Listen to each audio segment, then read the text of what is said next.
All right, so I guess, yeah, I'm taking over as MC for this call. I don't know if I'm going to be the MC for every call after this. We're going to have to kind of work out some new things in the steering committee, I think, because yeah, I'm definitely not going to be Kevin 2.0. We might be going to an earlier version of the software as I learn how to do things and as I kind of come on board. But hopefully we'll be able to kind of keep going forward and keep these calls going, because I know that this is a really valuable resource for a lot of people. And the StaPH-B community has been a really awesome resource for me as well. So it's really nice to be able to kind of give back in that regard now. So for this call, we are going to be welcoming Dr. Daryl Gohl, who is a group lead at the University of Minnesota's Genomics Center. He's going to be discussing some of his most recent work on the Tailed Amplicon Method for the sequencing of SARS-CoV-2. I know that a lot of people have been kind of using the Arctic protocol, and so this is kind of going to be, we actually had a call with some colleagues this morning, and I was kind of thinking about it, like we've all kind of adopted this Arctic protocol, a lot of us, and there are some other options out there. And so this is going to be kind of a nice kind of segue into some of the other things that people are doing to kind of help out with cost efficiency and kind of moving the field forward as we go into this sequencing of SARS-CoV-2. So I guess with that, I'm going to hand it over to Daryl. I think we've got your slides up and going, and we're recording. So take it away whenever you want. All right, thank you. Yeah, so thanks for the introduction. Thanks for the invite to talk today. Yeah, so, let's see. Yeah, so I guess what I'll tell you about is a little bit about the Genomics Center here at the University of Minnesota and the group that I lead within the UMGC, where we really focus on developing NGS methods. And, a big part of what we do is kind of that streamlining and efficiency, trying to get the cost down to make these measurements and to make them in a robust and accurate way. And then we've actually had a role in the University of Minnesota's COVID-19 testing and response. So I'll start by telling you a little bit about that, and that's kind of how we got into the sequencing. And then I'll tell you about this tailed amplicon method that we developed, which we benchmarked against both the Arctic v3 and then also a sequence capture-based approach. So I think there's some interesting data to discuss with those other approaches as well, which might be appropriate for different types of samples and things like that. I think I should hopefully can stay on time here, and I think I only have about maybe a half hour worth of slides or something, so there should be plenty of time for a discussion. But if people have questions, feel free to interrupt. So as I mentioned, we've been involved in the testing here at the University of Minnesota. This is the group that did that. We've put this preprint up that kind of describes the process that we took to validate. So to validate the assay. So when we started doing the testing, of course, none of the kind of approved reagents were available. So this kind of describes the work that we did to validate different extraction kits, different RT-qPCR reagents. And now, that's kind of, I think with everyone, that's been the struggle, is getting that supply chain sorted out and having the materials to actually run these assays. So I think we're now up to like five or six extraction kits that have been validated, just to try to make sure that we have stuff on hand to kind of continue doing this testing. So this testing, one of the reasons that the UMGC has been involved is that we had a pre-existing partnership with Fairview Hospital and the Molecular Diagnostics Lab at the University of Minnesota Medical School. And we have a CLIA license in the UMGC, and we've been doing the sequencing portion of the workflows for a lot of the inherited disease testing that they've been doing at the hospital. So when this crisis hit, we were well positioned in terms of those partnerships and in terms of the expertise and equipment we had to contribute to this effort under our CLIA license. And so the testing has really been enabled by the development of these methods, and and the validation of all these different, kind of reagents. And then also a LIMS system that we use to track the testing and the samples is put together by Kenny Beckman, the director of the UMGC. So we have kind of a dashboard where we track all the samples that we're testing, and then you can kind of click into plate layouts and see your positives, see the raw data. And so this has been a nice system for us to kind of continue to scale this up. So the group that I run, the UMGC Innovation Lab, as I said, we're focused on on NGS methods, and a lot of this work has been in the microbiome space. So we've worked on developing improved methods for 16S based microbiome profiling. We, together with Dan Knight's group at the University of Minnesota, we pioneered a shallow shotgun metagenomic approach for generating shotgun metagenomic data in a really cost-effective manner. And then we've also been working on a number of different synthetic DNA standards that allow us to measure and track biases during the sequencing process. And so really, I think the development of this tailed amplicon method really grew out of having done a lot of this work and being very familiar with kind of optimizing these amplicon workflows from the previous work that we've done.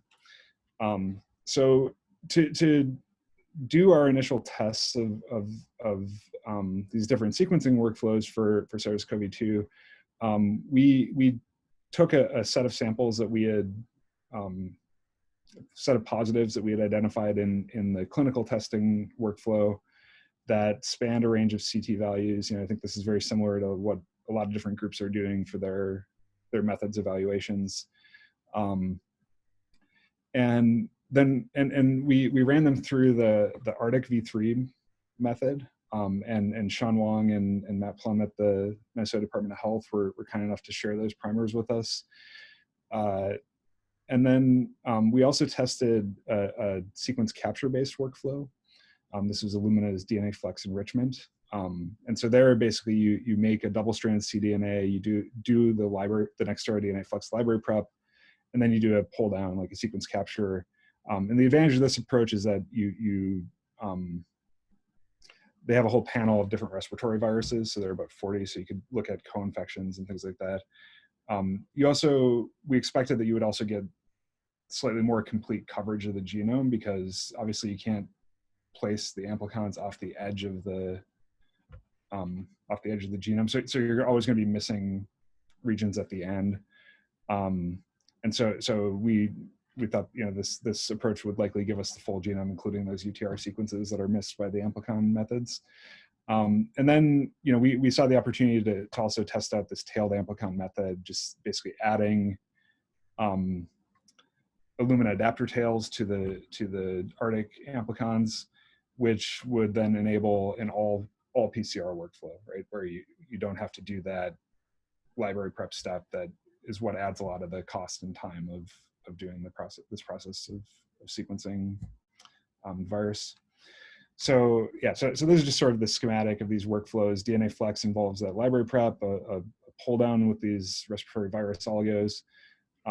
Arctic V3, of course, this protocol has gone through a few different iterations to achieve better balance within the amplicon pool. So this is a real key to getting really good coverage of the genome using this multiplexed amplicon approach, making sure that you can achieve this balance with across all of the oligos, right? And then, yeah, and so the tailed amplicon method, it's really very simple. It's not some major innovation, but it's really modeled after the microbiome workflows that we run at the University of Minnesota. And so basically in those workflows, you have primers that target 16S. You add Illumina adapter tails, do an initial amplification of variable region of interest, and then just do an indexing PCR. And then at that point, you essentially have your functional library that's ready to sequence. So these as I said, we've done a lot of work on these microbiome methods, optimizing the molecular biology to get more accurate measurements.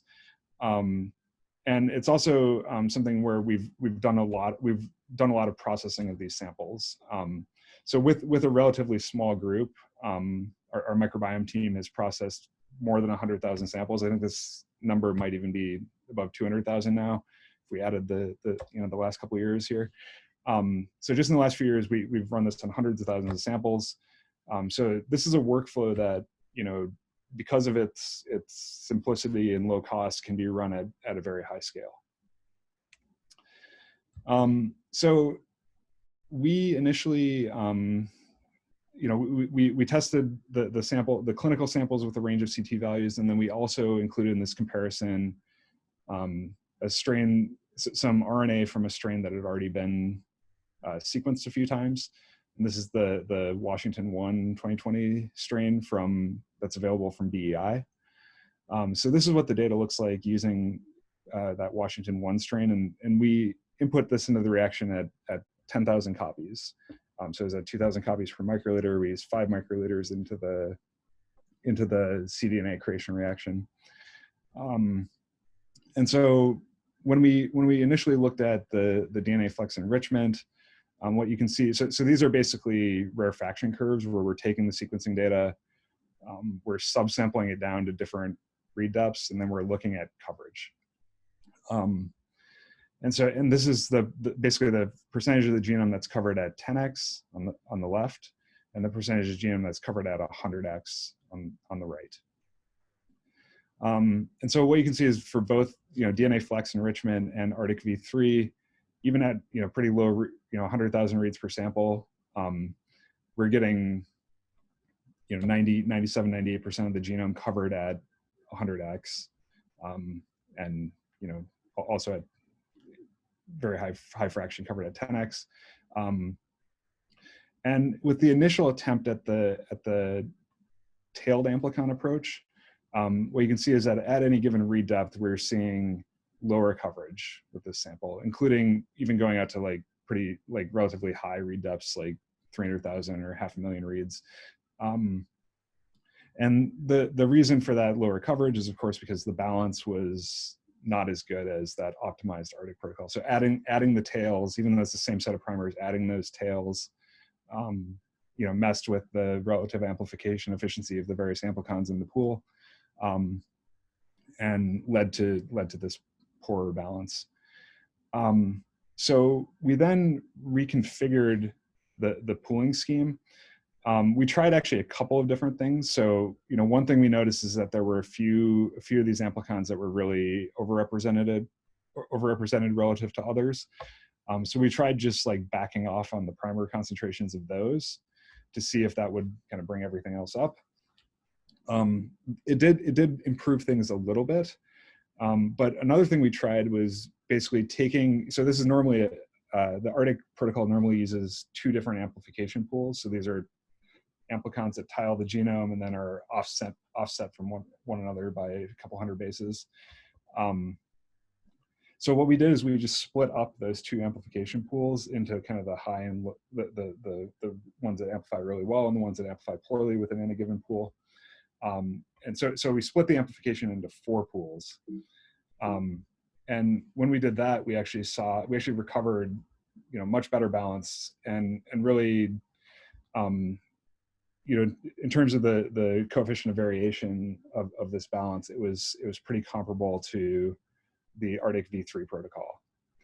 So you do add a little bit of extra, reaction setup at this stage of the process to achieve this balance. You have to, you're basically doubling the number of PCR reactions that you're doing. But it can be a relatively streamlined approach. If you're doing this in plates, you set up 4 plates, and then at the end of this, you just stamp those 4 plates back together. So, when you look at these coverage metrics, what you can see is that this V2 tailed amplicon approach is then achieving very similar coverage to Arctic V3. We also then looked at the variants that were called with these different methods, and actually all 4 of these approaches, including that non-optimized tailed V1 correctly identified the three known variants between this Washington 1 2020 strain and the Wuhan WHO 1 reference genome that, you know, that were known based on previous sequencing. For the next set of tests, we actually we had run these protocols on kind of a wider range of samples, including CT values that had gone up to like 37, 38, which we know from our validation work is like right on the edge of limited detection of our assay. Those samples really were not performing well, so we zeroed in on just these 6 samples that went from about CT of 20 to CT of 35. You know so this is a plot of the coefficient of variation of so the amplicon balance for either the ARDIC across that range of conditions or for the tailed amplicon method. So what you can see is that at these like higher CTs, we start to see a little bit more variation in the amplicons in the tailed amplicon approach, or a little more variation in that read balance. So, you know, I guess there's been a lot of discussion on the Slack channel and on the various like CDC calls about, you know, what's a cutoff, or you know, where do you start seeing, you know, poor results in terms of sequencing. So there have been a couple of papers, you know, there's the one from the CDC and from another group, and there's also some other plots on that were kind of posted on the Slack channel that all seem to point to, you know, somewhere around 30 being a value where you start to see a drop off in the coverage and the quality and the ability to kind of consistently sequence the genome. That's pretty consistent with what we've seen as well. But one thing I wanted to point out is that, you know, a CT value is, you know, we can't necessarily make apples to apples comparisons among the CT values that are being reported by different groups. So the CT value obviously depends on where you're drawing the threshold for a given sample, right? So if I draw the red line here on the same amplification curve, my CT is 22. If I draw this blue line as my threshold, my CT is 30, right? So, you know, what we do know is, like, from our assay, from the benchmarking we've done, we can kind of calibrate that and convert it into a rough estimate of a copy number. So we know from some ddPCR data that we've run on one of the standards that we use in our process. So extracted RNA from this exact diagnostic standard that's run through ddPCR. We know that a CT of about 33, which is usually about where the standard comes up, corresponds to about 12 copies per microliter, or it would, for our reaction, it would be, you know, an input of about 60 copies. We're putting 5 microliters in the reaction. So in our assay, based on this, a CT of 30, you know, we estimate is about 480 copies. We made a similar calculation, or, you know, another kind of estimation based on the fact that we really start to see the assay go digital, where if we just take the same sample and we run it again and again, we see kind of stochastic detection around a CT of about 38. So that suggests that that's around our single copy threshold. And so based on that, we also arrive at about 500 copies or about 100 copies per microliter at CT 30 in our assay. I would expect, you know, given that the results are fairly consistent among these different groups and that everyone is, you know, probably designing and validating their assay and their limited detection to, you know, to kind of be around, you know, getting close to a CT of 40, that a CT of 30 is going to be relatively consistent. But I think we should just keep in mind that, you know, CT is a somewhat, you know, imprecise measure for making these comparisons. So when we look at this broader set of clinical samples, you know, what we see is that for the DNA flux enrichment method, we started to see both lower read counts overall for the samples and worse coverage metrics when you get out to a CT of around 30 or so. So that cutoff of 30 seems, pretty likely to be the case, or pretty likely to be applicable for these sequence capture methods. And with the Arctic method and the Tailed Amplicon method, we did actually achieve reasonable coverage of samples with CT, of these two samples in this test with a CT of about 31 and about 35.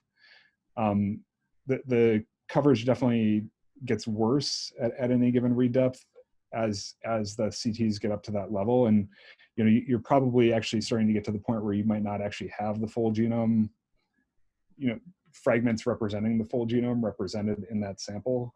So it might be physically impossible to actually amplify up everything just because the copy numbers are so low at that point.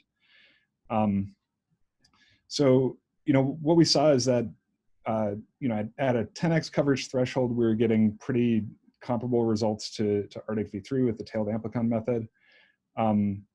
As CT went up, we started to see a little bit worse coverage at a given read depth using the Tailed Amplicon method, and I'll get into the reasons for why that is and some potential optimizations that I think could fix this. But actually, for the majority of samples, and certainly all the samples with CT of lower than 30, we had very comparable coverage, essentially, it's somewhere around like 97-98% coverage, both with the Arctic method and the Tailed Amplicon method. And I'll show you in a few slides, the variant calls basically agreed among all these methods for all the samples with a CT under 35. One thing that I will point out is that the next-era DNA flux enrichment for the samples under CT30, they had higher overall coverage. So this is the amount of coverage that we saw, or the percent of the genome that was covered at least 100x. So what you can see is that for Arctic, you're getting something like 97% for these low CT samples. For some of these genomes using the DNA flex approach, it was basically 100, right? So you're able to access those regions that are beyond the primers, and you're able to to truly assemble the full genome. So that's for cases where you really need that complete genome assembly, obviously the Amplicon approach is not going to quite get you there. So this is just a breakdown. This is listed in order in case you can't see these tiny numbers here. It's listed in order of ascending CT value, going from about 20 for these top samples up to 35 for this bottom sample. And so what you can see is that with this optimized V2 of the tailed method with the four amplification pools, we're getting really pretty comparable coverage to Arctic v3, certainly for all the samples under a CT30. We actually didn't have the paired measurement for this CT31 sample for Arctic. And then at the CT of 35, like you're starting to see dropouts in both samples. Looks like in this case, we're getting a few more regions dropping out in the tailed method, and I'll explain why I think that is in a slide or two here. But yeah, so looking at the variant calls among these different methods, so we compared the variants that we were calling relative to the Wuhan Hu1 strain, using either the DNA flex enrichment, the Arctic v3, or either the non-optimized kind of 2-pool tailed amplification or the 4-pool optimized tailed amplification. And what we saw is for all the samples with below a CT of about 31, we had complete agreement among the variants that we called. And actually, this data this data is all now uploaded to both NCBI and to GISAID. So if people want to take a look at it, these strains also just appeared on NextStrain, so it's kind of interesting to see where they landed. So I guess, you know, one of the reasons that that we think we're seeing a few more dropouts with the tailed amplicon method for these higher CT samples is that, these comparisons are all being done at a subsampled read depth of 100,000 reads. So we subsampled the raw reads down to 100,000 and then did the mapping, or the primer trimming and mapping. So what we saw with this tailed method is that there was basically adapter dimer or primer dimer formation that was basically occurred in proportion to CT. So for these very high CT samples, what we got out was mostly primer dimer.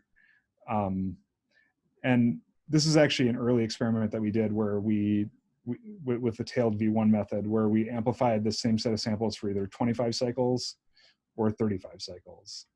And so what you can see for the ones amplified for 25 cycles, there's basically this like very stark cutoff here where anything below CT of about 30, we got good high quality reads, very little adapter dimer content, and anything above a CT of 30, you know, the sequence is basically garbage. It's all adapters.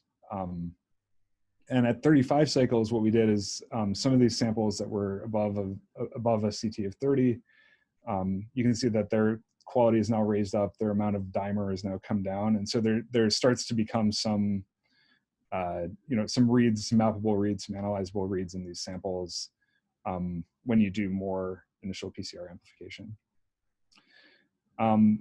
For the tailed V2 run, so one, we took out these samples that were basically all dimer, that were CTs of like 37, 38. And what you can see is we still saw that same relationship where the low CT samples had you know, very little dimer forming, and it would go up as CT goes up.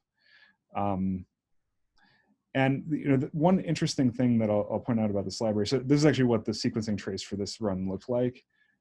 So what you can see is that, you know, these samples that had a lot of adapter dimer, they're eating into your overall reads. This is the quality plot, but we can see is like basically after you read off the end of those adapters, this quality drops, right? So the interesting thing is, like, this was the Agilent trace for that run, and you can see a little tiny blip here of you know, that likely primer or adapter dimer, but you know, there's really not a you know, a huge amount of noticeable adapter dimer in this library. And so what we think is happening, we published this paper last year. You know, it's pretty well known that for Illumina sequencing, there's a bias in clustering towards smaller molecules. So if you cluster a TN-seq library or something that's all pretty small fragments, you'll see a much higher cluster density normally than if you cluster some, you know, long mate pair library or something like that. So we actually developed some standards that allowed us to quantify that clustering bias. And what you can see is this is data on the MySeq. For samples that or molecules that are much shorter, you can see they have, you know, a order of magnitude or more advantage over larger molecules in terms of how well they cluster. So so one has to be very, very, you know, vigilant and you know, diligent about cleaning these libraries to get rid of adapter dimers. This is just a gel of these samples. They're listed here in order of increasing CT value, and so you can actually, you know, you can see these adapter dimer products accumulating. So you know, this is one you know, downside of this approach, but you know, I think it's outweighed by the by one, the fact that you know, you can get very good assemblies even in the presence of this, you know, this adapter dimer contamination. You can get very good coverage for most of these samples. You can get very good agreement. You don't actually need to sequence that deeply. So this is something that, you know, we can potentially overcome just by brute force. Another potential way to overcome this is by going back and potentially adding some protection into the primers to prevent them from being exonuclease. So what's causing the adapter dimer formation is really, we think, the exonuclease chewback of the primers, and then that then allows them to kind of get stitched together. And if I have enough time here, I'm just going to briefly digress into a little bit of work that we did in the microbiome space, which is relevant here for a couple of reasons. So one is kind of dealing with this adapter dimer issue. The second is that it provides some insight into what we might expect in terms of dropout of different amplicons due to sequence variants when using this Tailed Amplicon approach to sequence SARS-CoV-2. So one of the things that we found in our optimization of the 16S microbiome methods is that in some of the some of the methods that we tested, we would see certain taxa just completely dropping out. So this is, log scale here. This particular organism is, hundreds of fold, basically barely present, right? So it's hundreds of fold underrepresented in the sequencing library. And so in this case, this is a amplification of a mock community and of P. acnes using the 16S V4 primers. And these primers actually have a mismatch between the primer and the P. acnes 16S region, actually for both the forward and reverse primers. And so what we found is that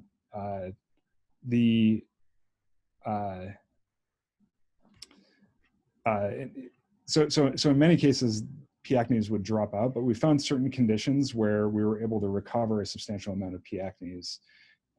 These tended to be cases where we used a proofreading enzyme like kappa hi-fi or Q5, which is what is used in the Arctic protocol. What we found is that actually the proofreading enzyme was chewing back the primer sequence and correcting it to match the P. acnes template. So when we looked in the sequencing reads, we actually saw edits or saw evidence that the primer itself had been edited to match the P. acnes template. And we saw this only when we were using a proofreading enzyme, not when we were using something like TAC that doesn't have that proofreading activity. So we've been studying this process in more detail and looking at basically, so we've designed these synthetic standards that have every possible mismatch to a primer sequence in the last 10 bases. Those let us measure for a given enzyme how far back that chewback occurs. And so the reason that this is relevant is that in the case of this microbiome sample, this primer mismatch was causing P. acnes to drop out, right? Like it was causing it to not to fail to be amplified. So one worry with these Tailed Amplicon approaches is that if you have a sequence variant that happens to be in the primer site, that could then disrupt the binding and the amplification of this primer. And what this suggests is that by using Q5, using an enzyme that has a proofreading activity, one is going to be able to, at least to a certain extent, take advantage of this primer editing activity, and hopefully, rescue those amplicons where you have mutations. So this should make that overall protocol much more robust to primer dropouts. So what we found in our paper though is that primer editing is basically a double-edged sword. So one, it lets you capture more taxa in the case of the microbiome, or it'll let you, hopefully amplify more of those variant amplicons. But it also leads to increased adapter dimer or primer dimer formation. So we found that that editing is concentration dependent, and that basically as you increase enzyme concentration, you also start and lower template concentration, right? So that's like effectively what's happening in these high CT samples. You start to see more adapter dimer forming. So one idea that we have to potentially improve that is we've found using these primer editing standards that if you incorporate a phosphorothioate, this is a bond that blocks the chewback, or basically protects the nucleic acid from the exonuclease activity, that can actually basically stop the chewback at a given position. And so, what we found is that by placing phosphorothioate bonds at different sites along the primer sequence, we're able to basically dial in exactly how much of this primer editing we want to have occur. So, I think one potential, future optimization of this approach is going to be to think about synthesizing these oligos with this exonuclease protection placed strategically. So you can still amplify some of those cases where you might have a primer mismatch. You might have a variant nucleotide at the 3' end, but you can hopefully limit the amount of adapter dimer formation by preventing that chewback from occurring too much. So, so we're working on making this, as this protocol as available and as accessible to people as possible. We've just placed this on protocols.io. You can get the protocol here or at this tiny URL or by scanning this QR code. And then I also,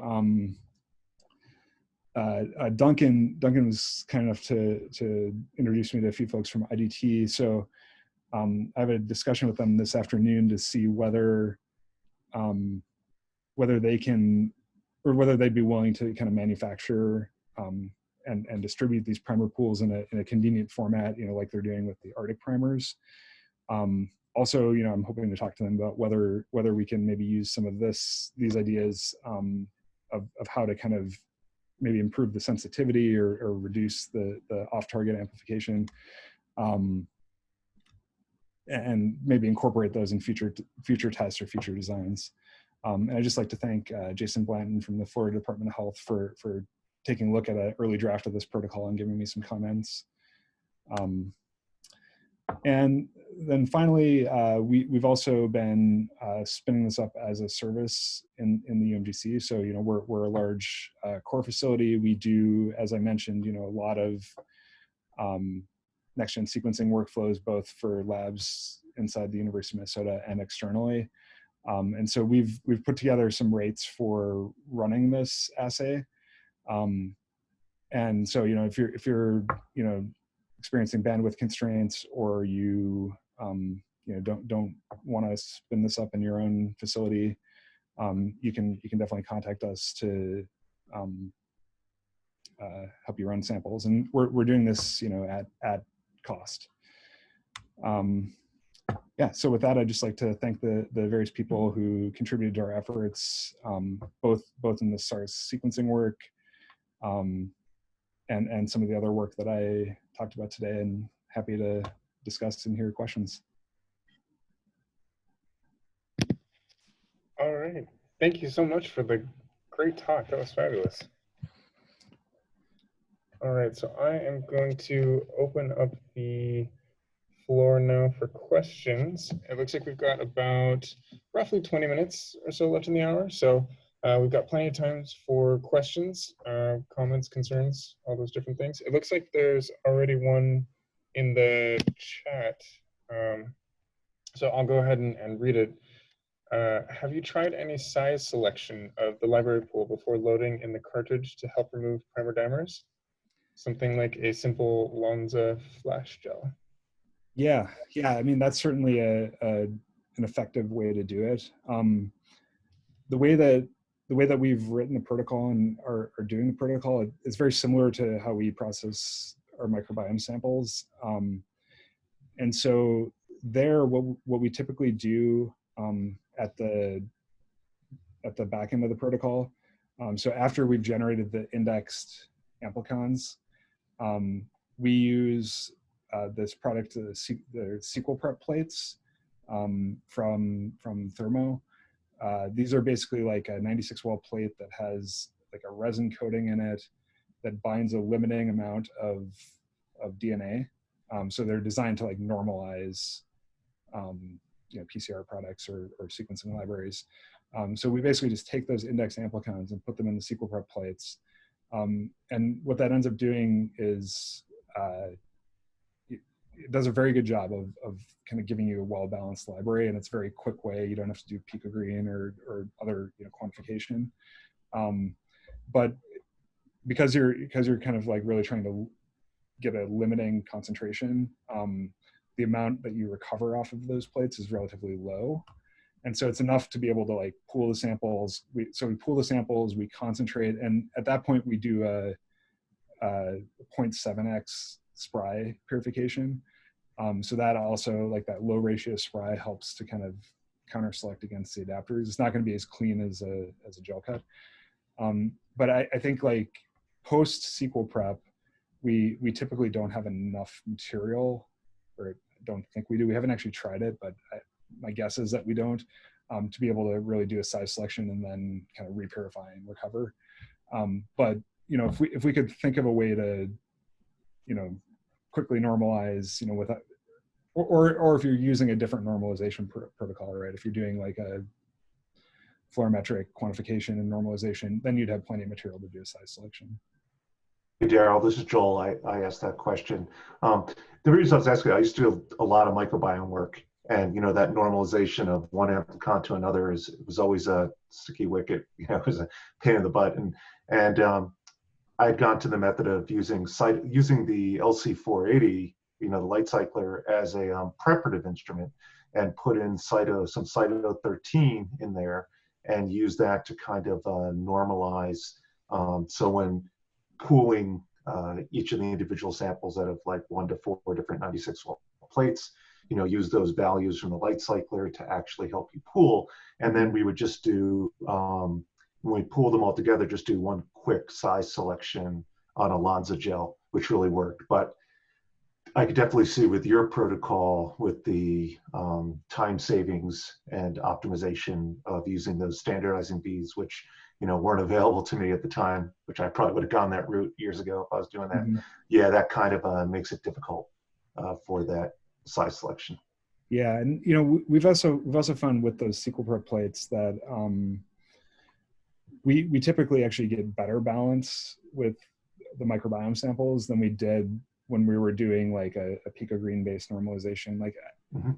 It might be with like a qPCR based normalization or something like that, you might do better. But like one of the problems with the picogreen method is that even if you have a low amount of adapter dimer in a sample, and if it's like kind of concentration dependent, where like some samples might have different amounts, when you pool everything together and then you do that gel cut, you end up subtracting different amounts from different samples, right? So then that makes your balance like worse, but at least like then you have usable, the reads that are there are usable. So in this case, given that you don't need a whole lot of reads, you don't need things to necessarily be perfectly balanced, it might not actually be that bad to just do the do some sort of like pooling based on mass and then size selection and sequence. Yeah, because those small fragments are bare to deal with in the Illumina sequencing. So yeah, they don't eat up your reads in. Yeah. Hey, Daryl, can you talk about the decision to subsample to 100K? Because I'd imagine even if subsampling isn't performed, that the percentage of 100x coverage of the genome would be improved even with those higher CT values. Yes, yeah, that's true. And we only subsampled just to basically be able to do apples to apples comparisons between methods. So certainly, like, based on what we've seen so far, like I've been thinking that, maybe somewhere between 100 and 200,000 reads per sample should, in most cases, give you pretty good coverage. But certainly, like, I think in practice, if you were doing this and you had 200,000 reads to work with, you wouldn't throw them out, right? Okay, yeah, just making sure. I don't know if there was something else to consider there with the subsampling, but yeah, like you said. No. I think you would, in practice, you would use the data that you had, and that was just, for the purposes of kind of evaluating the method that we did that. Okay, understood. Thank you. I guess I'm a little bit curious too. I don't know if you can quantify this exactly, but I'm just wondering like how much time savings this is actually giving us. Like I'm just curious for my own. Yeah, you know, I think the yeah, I don't know. I guess I would have to sit down and kind of work through, or you know, we probably have in our rate creation software in the UMGC, you know, how much time it takes to make a TrueSeq or an Xterra library versus a Amplicon library. So that I could probably, you know, do an unbiased, you know, comparison there. But I would say, you know, one of the biggest advantages of this approach, in addition to time savings, which I think, you know, there's going to be some time savings there, but it's also, you know, major cost savings, right? Because you're not having to do a, you know, Illumina probably doesn't like to hear me say this, but you don't have to do the TrueSeq library or the DNA Flex library or whatever on each sample, right? You're just doing a PCR reaction. So That's actually that's great. Yeah, Logan, I was going to say, I think it'll help a lot too with trying to remove the primers and the primer sequences. And also when you're doing that pure amplicon approach, it makes the bioinformatics a lot neater too.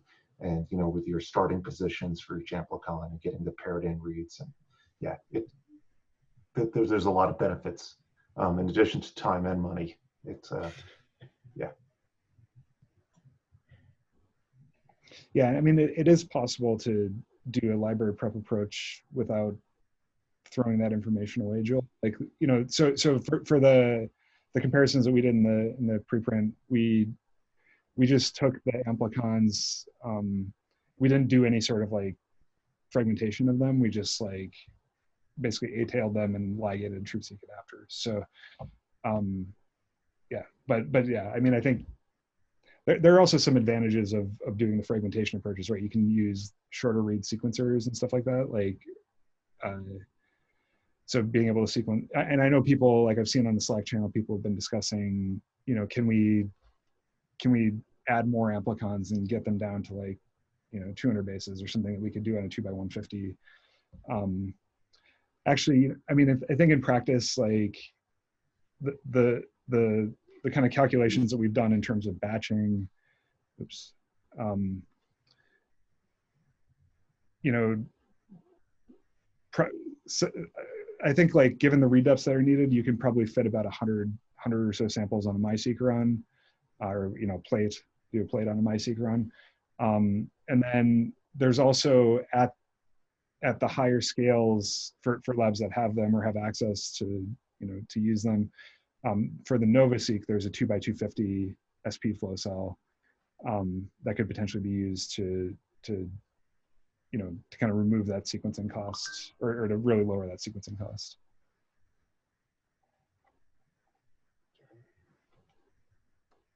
That's true.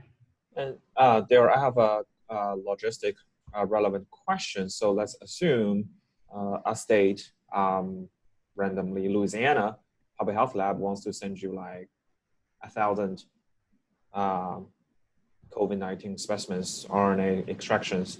What kind of like turnaround time they're expecting? And is there any like further or downstream data analysis that UMGC can provide for that particular labs? Yeah, I should have actually mentioned that. So we are in this service, we are anticipating that this will include informatics as well. So, you know, we can provide back basically the you know, assembled genome file, the variants, and also, you know, assist with uploading to repositories and stuff like that. So our goal is to kind of make this very streamlined and efficient for people to use. And in terms of turnaround, I think, so Danesha Wallach from the UMGC who runs, she's overseen the microbiome group for years, and that's kind of where this service is going to be situated, because they have tons of experience with basically this exact workflow. So she can maybe comment on turnaround time. I know, you know, right now, a lot of the research operation has been kind of shuttered at the UMGC. And so we're working on the testing, but I think there's definitely bandwidth there to work on these sequencing projects if people have samples. Yeah, this is Dinesha from University of Minnesota Genomics Center Operations Manager. One thing I want to comment before I answer about the turnaround time is that the slide that you're looking at, I believe this is using people providing us with RNA. This does not include extraction. Regarding the extraction, so right now, as Daryl mentioned, we are under reduced operations still. We're just getting our staff returned back. But usually, if you have about 1,000 samples, we don't generally wait till the entire extraction is done to continue with the downstream. We do in batches as they come across. So it will be, I don't want to give a number particularly to tie you down, but usually it can be in the range of, 2 to 3 weeks for extraction and then processing.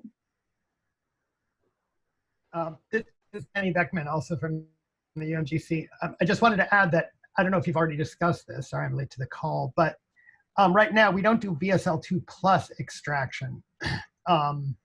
So, we'd have to discuss that. It's, the burden of PPE for BSL-2 plus extraction is higher. And although we're part of a workflow that's doing that for the COVID testing, that's being done in another facility by trained clinical lab techs who deal with infectious disease all the time. So it might not be straightforward. I think that for a large enough project, we could talk about that, but it's not something, to be honest, that we've done in the UMGC yet. We have BSL-2, but not BSL-2 plus as is required right now. But are people generally saving RNA extracts? Like, I'm curious, like how, these samples have already been tested, if they're being sequenced. So I'm guessing a lot of them are likely already extracted, right? Yeah, I mean, from Minnesota Public Health Lab perspective, we always save the clinical specimens as well as the RNA extract.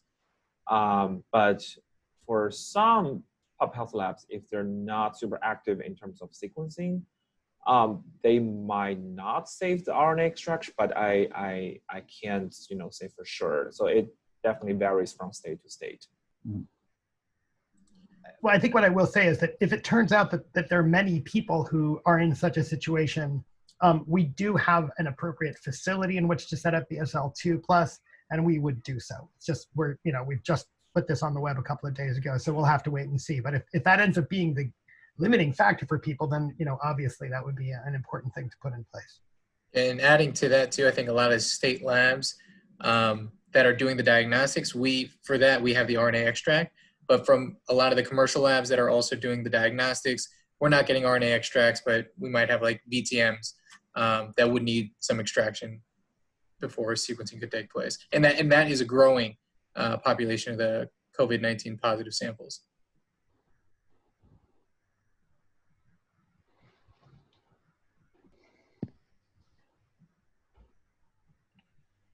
All right. I wanted to ask another question, kind of pivoting a little bit in case hopefully everybody has asked their questions about this kind of section, but I wanted to ask a little bit about the downstream bioinformatics. So you said that you are actually doing the informatic analysis downstream as well? Yeah, and I don't know, Kenny, do you want to comment on what we're contemplating providing in the context of the service? Sure. Yeah, we thought that, once the workflow, we're hoping that there's a good amount of volume, so we can just put in place a relatively plug and play workflow that would run on MSI's supercomputers to do basic assembly and annotation and upload to NextStrain. It's easier to just do that for all of the samples. I guess the upload to NextStrain would have to be optional in case for some reason people didn't want that to be part of it. But then if we just got a high throughput workflow, we wouldn't charge for it separately because once the workflow is in place, the costs are relatively trivial. And just in case anybody wants to take your protocol and then kind of implement it in their own lab.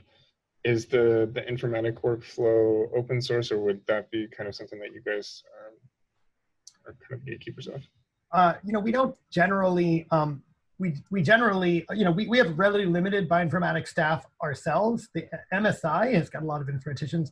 The UMGC really just has 2, and their work typically involves implementing existing workflows as opposed to doing something de novo. So whatever it is we do, we would absolutely be transparent with, and it would probably just involve, known tools. I know John did this for you, Daryl. Do you know what he used? Yeah, I mean, it's described in the preprint, but it's all using public tools like IVAR and things like that. So yeah, I mean, generally with services like this, so we have a similar report for microbiome sequencing, for instance, where what we typically give people back is the raw data, and then also that analysis report. There's a description of the methods that are used, like we use this tool with this parameters, and so it can definitely be reproduced, but I don't know. I mean, I guess like there are a lot of these workflows are developed on the basically there's a supercomputing institute at the University of Minnesota, so they're developed in that infrastructure, which has some peculiarities, and so I know that there are mechanisms for external people to access that. Like I know Sean, your group actually runs things on MSI, right? Yes, but we are in a different position because MSI is required to collaborate with us at a cost. But in terms of the data analysis part, we can always spin up like VMs, and if this is all only all the public available tools like IVAR, we can quickly implement a Docker or StaPH-B toolkit and just share with a VM, and that can resolve the issues fairly quick. All right, so I hate to jump in here. We are getting close. We are actually, I think, at the hour right now. So I just wanted to make sure that in case anybody else has any other commitments that we're, not keeping you. We'd love to have you guys keep going. And I don't know, Sean, if you're available to keep the Zoom call going, or if there are even any more questions that people have to ask. But I just wanted to let everybody know it is 3 o'clock here, and whatever the time is in your respective time zones. So yeah, if people have more questions, I'm more than happy to keep the Zoom meeting open. Okay. Otherwise, we can. Yeah, my contact info is also here. So there's my email. So I definitely encourage you to reach out if more questions arise. All right, and I'll go ahead and stop the recording now. This will be made available on our website. Daryl, thank you so much for going through the talk, doing all the work that you did.